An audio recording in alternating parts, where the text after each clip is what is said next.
ஆட்டுக்கால் பாயா இல்ல ஆட்டுக்கால் குழம்பு ரொம்பவே சிம்பிளா எப்படி பண்றதுன்னு பார்க்கலாம் வாங்க.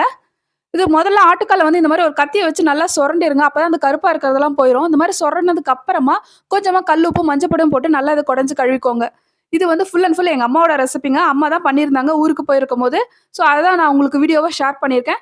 இது நல்லா கழுவுனதுக்கு அப்புறமா முழுகுற அளவுக்கு தண்ணி விட்டு, இதுல 3லிருந்து 4 விசில் விட்டுக்கோங்க. பக்கத்திலேயே ஒரு கடாய வச்சு எண்ணெய் விட்டுக்கோங்க.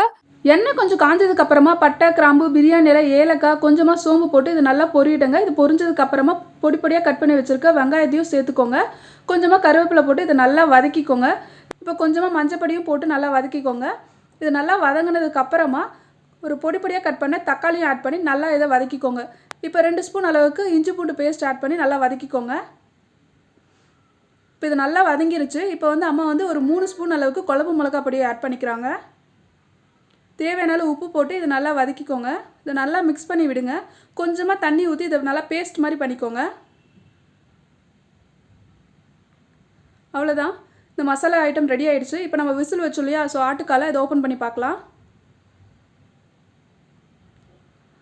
அவ்வளோதாங்க, ஆட்டுக்கால் நல்லாவே இது பாயில் ஆகிடுச்சு. ஸோ அந்த தண்ணி வெளியே வரக்கூடாதுன்னு அம்மா ஒரு குட்டியாக ஒரு கிண்ணம் போட்டிருக்காங்க. இது நல்லா ஓரளவுக்கு குக் ஆகிடுச்சு. இப்போ நம்ம அந்த மசாலாவும் இதில் ஆட் பண்ணி கிட்டத்தட்ட ஒரு 3 விசில் வச்சிங்கன்னா போதும். சூப்பராக ஆட்டுக்கால் பாயா ரெடி ஆயிரும். இது 3 விசில் விட்டதுக்கப்புறமா எடுத்ததுக்கப்புறமா ஆட்டுக்கால் பாயா ரெடி ஆயிடுச்சு. இது இட்லி தோசையோடு சாப்பிட்றதுக்கு அவ்வளோ சூப்பராக இருக்கும். கடைசியாக மிளகுத்தூளும் கறி மசாலா தூளும் போட்டு அம்மா நல்லா கொதிக்க விட்டாங்க. இது நல்லா கொதிக்க விடுங்க. இது நல்லா கொதிச்சதுக்கப்புறமா கொஞ்சமாக கொத்தமல்லி தூவிக்கோங்க. அவ்வளோதாங்க, சூப்பரான ஆட்டுக்கால் பாயா ரெடி ஆயிடுச்சு. இது இட்லி தோசைக்கு சூப்பரான காம்பினேஷனாக இருக்கும். கண்டிப்பாக ட்ரை பண்ணி பாருங்கள். என்னோட வீடியோவை லைக் பண்ணுங்கள். தேங்க்யூ.